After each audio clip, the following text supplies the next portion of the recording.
All right, welcome back. We are on day 74 of reading the Bible.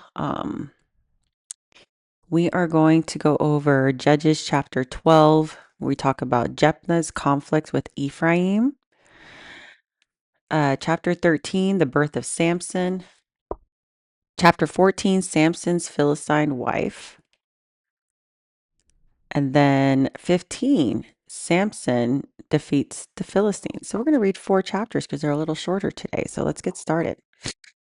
Judges chapter 12, and I'm reading from the New King James Version in case you're wondering. Then the men of Ephraim gathered together, crossed over toward Zephon, and said to Jephthah, "Why did you cross over to fight against the people of Ammon? And did you not call us to go with you? We will burn your house down on you with fire." So violent. And Jephthah said to them, "My people and I were in great struggle with the people of Ammon, and when I called you, you did not deliver me out of their hands. So when I saw you would not deliver me, I took my life in my hands and crossed over against the people of Ammon, and the Lord delivered them into my hands. Why then have you come up to me this day to fight against me?" Now Jephthah gathered together all the men of Gilead and fought against Ephraim, and the men of Gilead defeated Ephraim because they said, "You Gileadites are fugitives of Ephraim among the Ephraimites and among the Masonites." The Gilead the Gileadites seized okay. The Gileadites seized the fords of the Jordan before Ephraimites arrived. And when any Ephraimite who escaped said, "Let me cross over," the men of Gilead would say to him, "Are you an Ephraimite?" He said, "No." Then they would say to him, "Then say Shibboleth." And he would say Shibboleth, for he would not pronounce it right. Wait. Then say Shibboleth, and he would say Siboleth, for he could not pronounce it right. Then they would take him and kill him in the fords of the Jordan.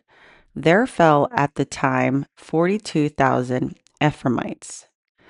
Then Jephthah judged Israel 6 years. Then Jephthah the Gileadite died and was buried among the cities of Gilead.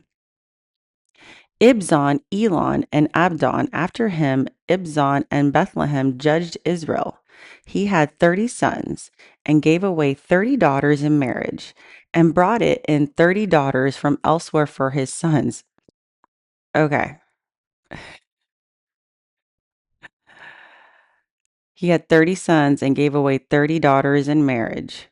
So he had 60 kids and then brought in 30 daughters from elsewhere for his sons, for he judged Israel for 7 years.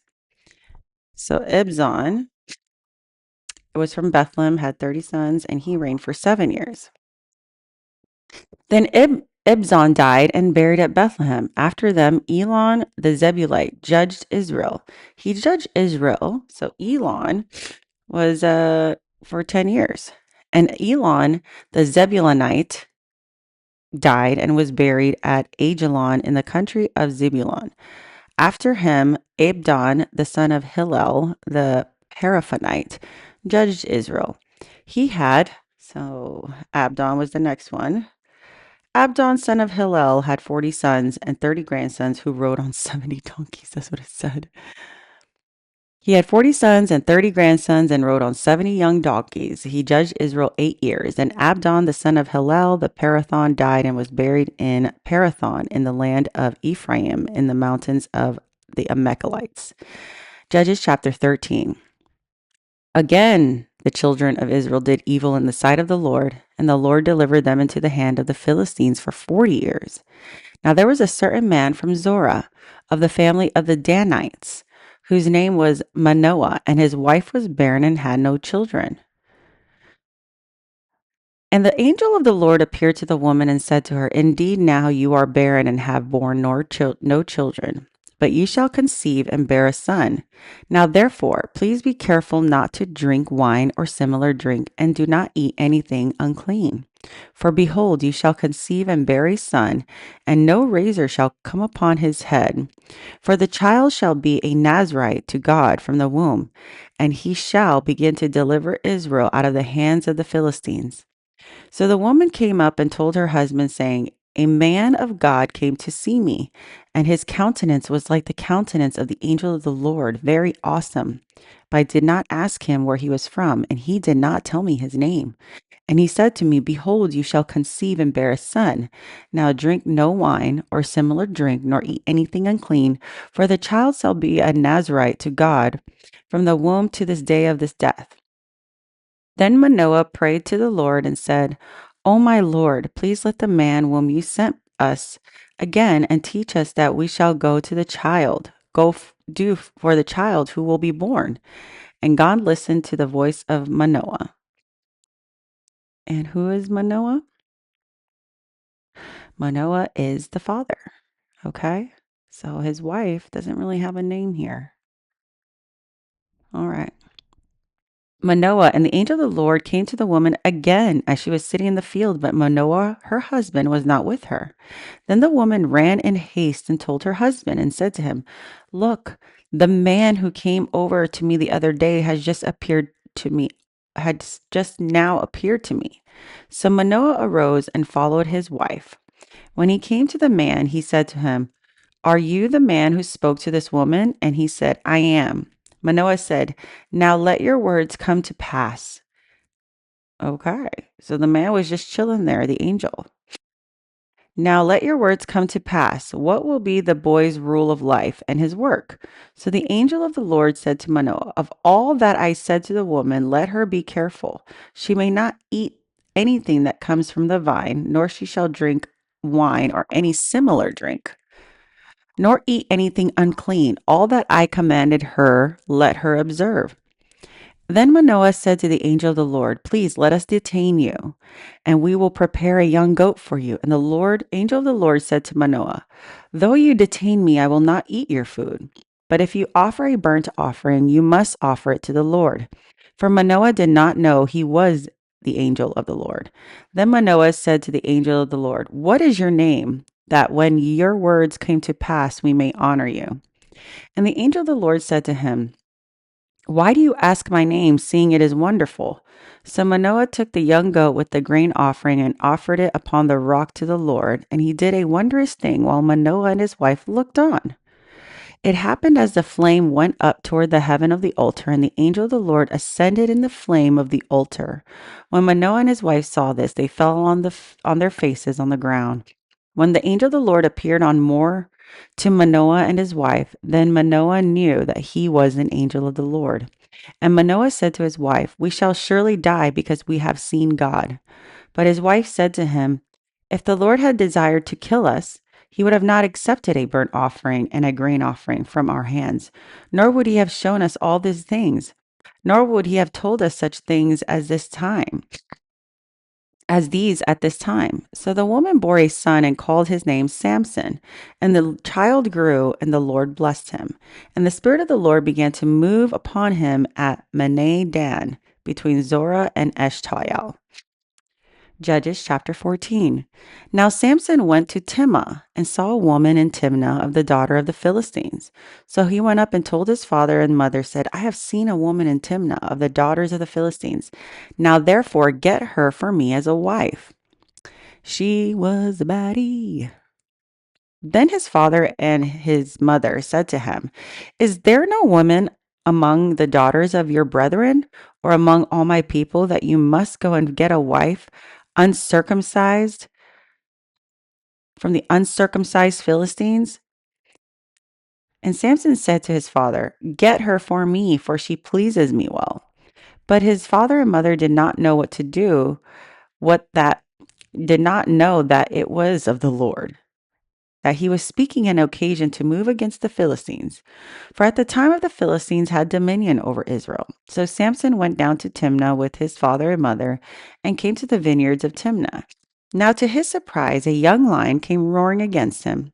The Spirit of the Lord came mightily upon him, and he tore the lion apart as one who would have torn apart a young goat, though he had nothing in his hand.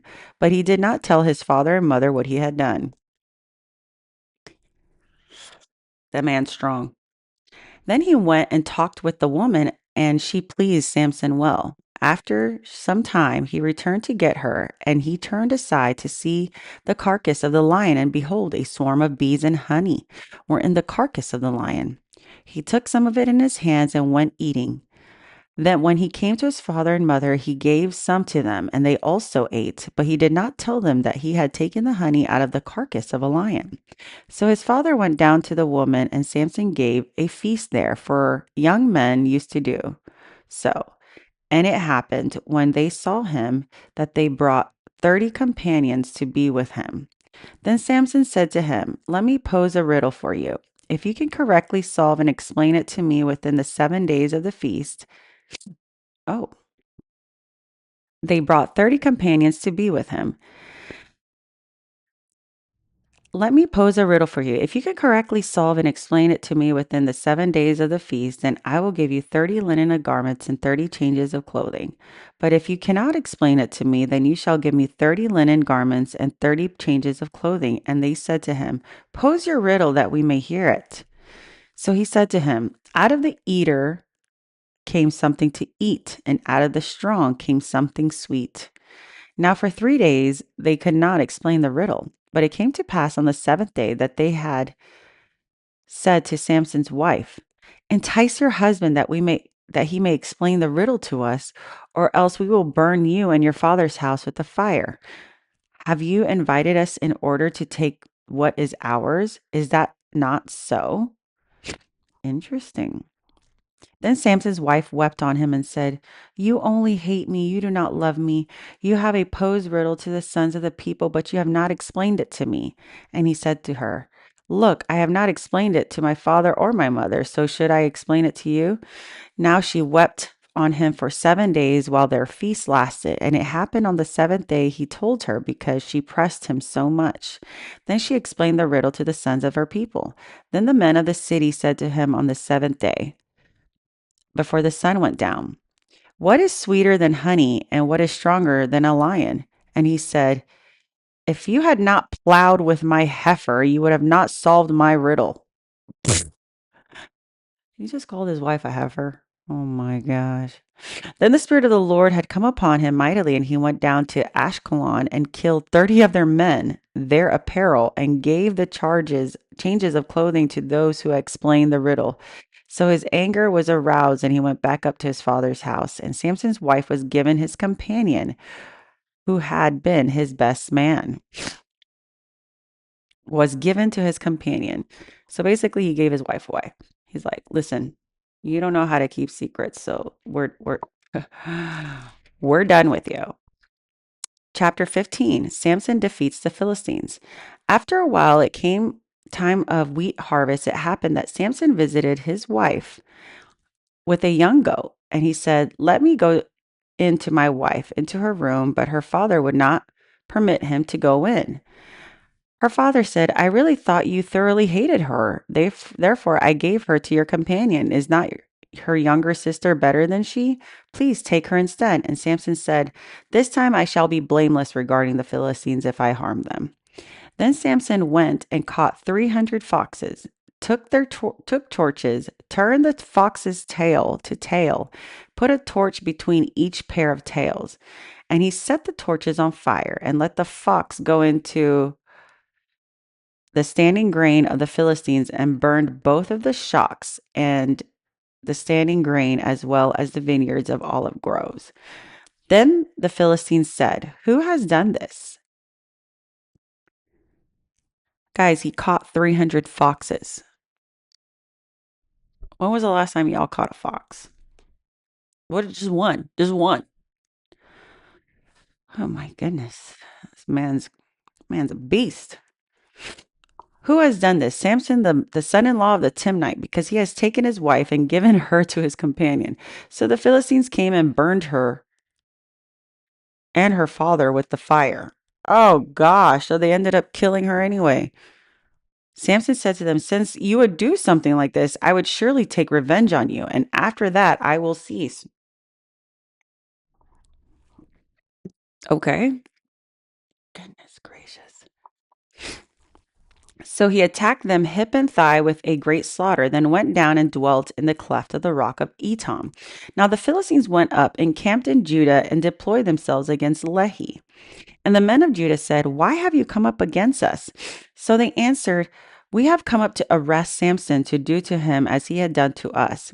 Then 300 men of Judah went down to the cleft of the rock of Etam and said to Samson, "Do you not know that the Philistines rule over us? What is this that you have done to us?" And he said to them, "As they did to me, so I have done to them."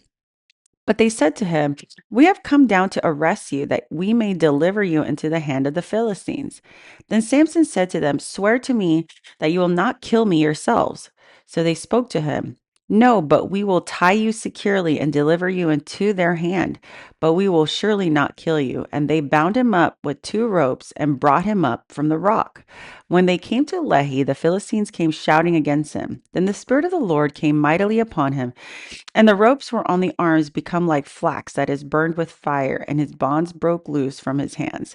He found a fresh jawbone of a donkey, reached out in his hands and took it, and killed 1,000 men with it. Then Samson said, "With the jawbone of a donkey, heaps on heaps, with the jawbone of a donkey, I have slain 1,000 men." And so it was, when he finished speaking, and he threw the jawbone from his hand and called the place Ramath Lehi. Then he came very thirsty, so he cried out to the Lord, "You have given this great deliverance by hand of your servant, and now shall I die of thirst and fall into the hand of the uncircumcised?" So God split the hollow place that is in Lehi, and water came out, and he drank, and his spirit returned, and he revived. Therefore, he called his name En-Hakkore, which is in Lehi to this day. And he judged Israel 20 years in the days of the Philistines. Well, excuse me. Samson was a judge. He's a Nazarite with superhuman strength, killed 1,000 Philistines with a jawbone.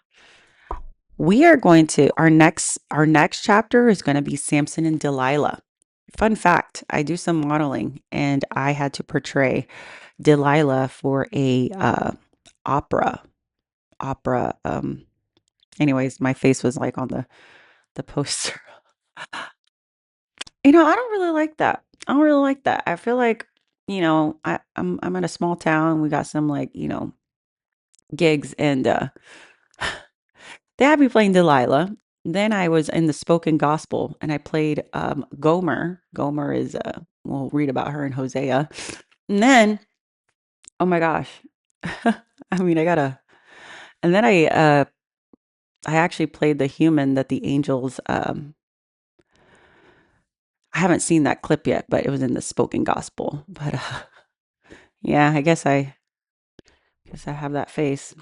Um, but you know what? God uses everyone, and God will use your beauty for anything for his glory. So God bless you guys. I'll talk to you guys tomorrow.